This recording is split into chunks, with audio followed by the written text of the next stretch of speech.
une énorme soirée, un énorme banquet qui très bien réussi, ma foi, avec des discours très porteurs de sens et très porteurs d'avenir pour la cause qui est la nôtre, celle de l'accès à la justice.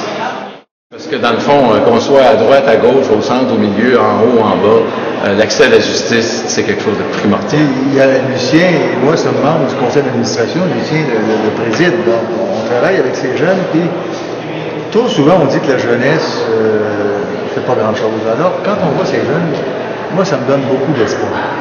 Et ils s'impliquent réellement. Même des fois, je les écoute avec leur projet dans les conseils d'administration. Ils sont fatigants. C'est beau de pouvoir aller ça. J'ai demandé à mes hauts fonctionnaires d'évaluer sérieusement la faisabilité de cette que Pluripop est un organisme formidable qui est parti d'un rêve de quelques jeunes un peu idéalistes, un peu fous, un peu rêveurs, et qui ont réussi en 3 ans à bâtir quelque chose d'exceptionnel. Et avec, entre autres, comme mandat, une plus grande accessibilité à la justice. Alors, moi, je suis ici ce soir, je suis venu de Québec, aller-retour, pour venir les soutenir dans ce combat qui est le nôtre pour une meilleure accessibilité à la justice. C'est l'occasion des grandes victoires, des grandes réussites de la Révolution. Tu vois, parce qu'il ne faut pas oublier qu'un avocat, on est très fier d'être un auxiliaire de justice. Donc, on a un rôle immédiat à jouer par rapport à l'accès à la justice. Et on sait très bien que la profession d'avocat n'est pas très valorisée dans l'opinion publique, la perception, surtout quand on de politique, plutôt négative, et même sans politique. Même sans politique. En plus, on sait très bien aussi que les tarifs que les avocats chargent, surtout parce qu'il est devenu un grand business, là, tu sais, ça coûte très cher, et puis il faut charger des tarifs très élevés. Et là, ça veut dire qu'il y a beaucoup de gens qui n'ont pas accès à nos cabinets.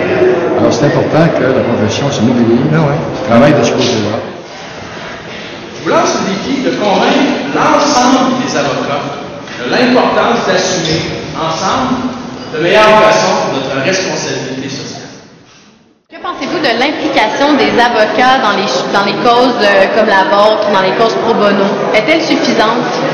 Elle est, je dirais, à développer encore, mais elle est de plus en plus importante. Alors nous, c'est ce qui nous réjouit. Le travail que fait Pro Bono Québec auprès de ces avocats-là est incroyable. Mais il faut continuer à sensibiliser encore plus d'avocats. Moi, je pense que tous les avocats devraient donner au minimum 50 heures de service juridique gratuit par an. Pas par bureau, par avocat. Parce que c'est la responsabilité sociale de tous les avocats.